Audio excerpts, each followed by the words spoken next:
সিলেট, খুলনা ও হবিগঞ্জ সহ দেশের বিভিন্ন স্থানে আন্দোলনকারীদের সাথে সংঘর্ষ হয়েছে পুলিশ, ছাত্রলীগ ও যুবলীগের। সংঘর্ষে গুলিবিদ্ধ সহ শতাধিক আহত হয়েছে। হবিগঞ্জে আওয়ামী লীগের সংসদ সদস্য আবু জাহিরের বাসার সামনে রাখা একটি প্রাইভেট কারে আগুন ধরিয়ে দেওয়া হয়, ভাঙচুর করা হয় তার বাড়ি। বিস্তারিত ওয়ালিউল্লাহ অলির ডেস্ক রিপোর্টে।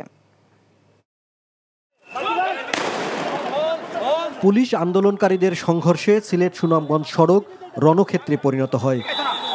সিলেটের আখালিয়া থেকে মদিনা মার্কেট পর্যন্ত এলাকায় বিকেল 3:30 থেকে 2 ঘন্টারও বেশি সময় ধরে চলে পুলিশের সাথে সংঘর্ষ।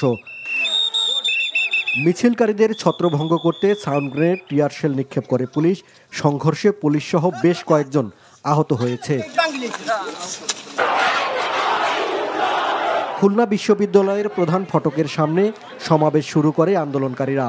এই সমাবেশ শেষ করে শিক্ষার্থীরা শিববাড়ি মোড়ে যেতে চাইলে গল্লামারি এলাকায় বাধা দেয় পুলিশ।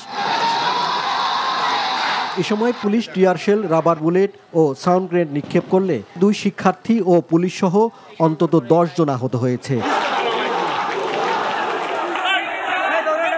হবিগঞ্জে বৈষম্য বিরোধী আন্দোলনের শিক্ষার্থীরা গণমিছিল বের করলে যুবলীগ নেতাকর্মীদের সাথে ধাওয়া পাল্টা ধাওয়া হয়। এ খবর ছড়িয়ে পড়লে কোর্ট মসজিদের সামনে অবস্থান নেওয়া শিক্ষার্থীরা এসে তাদের ধাওয়া দেয়। তখন যুবলীগের নেতাকর্মীরা ছত্রভঙ্গ হয়ে যায়।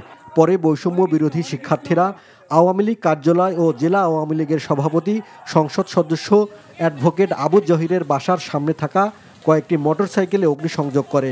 নিমিষের মধ্যেই শহরে দখল নেয় শিক্ষার্থীরা। পরে পুলিশ গিয়ে শিক্ষার্থীদের সাথে সংঘর্ষে জড়ায়।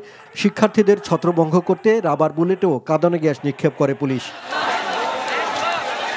এছাড়া চট্টগ্রাম, বরিশাল, বগুড়া, ময়মনসিংহ, নরসিংদী, লালমনিরহাট, নাটোর সহ দেশের বিভিন্ন স্থানে সড়ক, মহাসড়ক অবরোধ করে বিক্ষোভ করেছে শিক্ষার্থীরা।